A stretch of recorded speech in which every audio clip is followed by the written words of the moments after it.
একটা খুবই দুঃখজনক ঘটনা। বাংলাদেশের এখন অনেক ব্যাংকগুলোতে কিন্তু টাকা নিয়ে খুব ঝামেলা করছে। এর মধ্যে আমার অ্যাকাউন্ট দুইটা ব্যাংকের মধ্যে আছে, বা দুইটা ঠিক আছে, বাকি দুইটার মধ্যে হচ্ছে ফার্স্ট সিকিউরিটি ব্যাংকটা বেশি সমস্যা করতেছে। ফার্স্ট সিকিউরিটি ব্যাংকে প্রতিদিন 10,000 টাকার উপরে দেয় না, তারপরে দুপুর 12টার মধ্যে গেলে দিবে না, দুপুর 12টার পরে। তো যেহেতু আমার ব্রাঞ্চ গুলশান ব্রাঞ্চে, তো ওইখানে যাইতে যাইতে আমার গাড়ি দিয়ে গেলে 3 ঘন্টা বসে থেকে যায় 10,000 টাকা আনতে হয়, যার কারণে যাওয়া হয় না। তো সবচেয়ে দুঃখজনক ব্যাপার হচ্ছে যে বিজনেস যারা আমরা ব্যবসা করি, আমাদের প্রতিদিন লক্ষ লক্ষ টাকা ট্রানজেকশন করা লাগে, যেহেতু হল ব্লকের বিজনেস। তো আমাদের এক একটা কারখানা প্রায় 1,20,000 টাকা করে লাগে। এই টাকার জন্য যদি আমাদের টাকা আটকায় থাকে ব্যাংকে, তাহলে আমরা ব্যবসা করবো কি দিয়ে বলেন? তো আমি দেখলাম ওইখানকার অবস্থা, 10,000 টাকা দেয় না, 10,000। এরপর 10,000 টাকা আনতে গেলে আপনার দুপুরের পরে সিরিয়াল ধরে দাঁড়াতে হবে। তো এখন সরকারের উচিত এই ফার্স্ট সিকিউরিটি ব্যাংক বা এসব অনেকগুলি ব্যাংক আছে, বিশেষ নজর দেওয়া উচিত।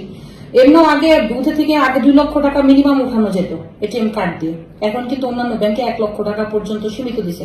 তারপর মনে করি অন্য ব্যাংকগুলি যে ইসিবিতে আমাদের অ্যাকাউন্ট আছে বেস্ট, ব্র্যাক ব্যাংকে আছে বেস্ট, কিন্তু এই ফার্স্ট সিকিউরিটিরা খুবই সমস্যা করতেছে। ওখানে আমার মানে আজকে পর্যন্ত, আজকে তারিখ কত, আজকে প্রায় 15-20 দিন যাবত যতবার গিয়েছে অতবার মনে হয় আমার জীবনে ব্যাংকে আমি যাইনি। তো সরকারের বিশেষ নজর দেওয়া উচিত যে অনেক সাধারণ মানুষের কষ্ট করা উপার্জিত টাকা কিন্তু ব্যাংকগুলোর মধ্যে থাকে। এখন ব্যাংকের যদি এই অবনতি হয়, তাহলে মানুষ সুফল ভোগ করবে কিভাবে? হ্যাঁ, ওরা টাকা মেরে খাইতে পারে, ওর মালিকে পড়ে যেতে পারে, সেটা তো সরকার সাধারণ মানুষের দেখার বিষয় না।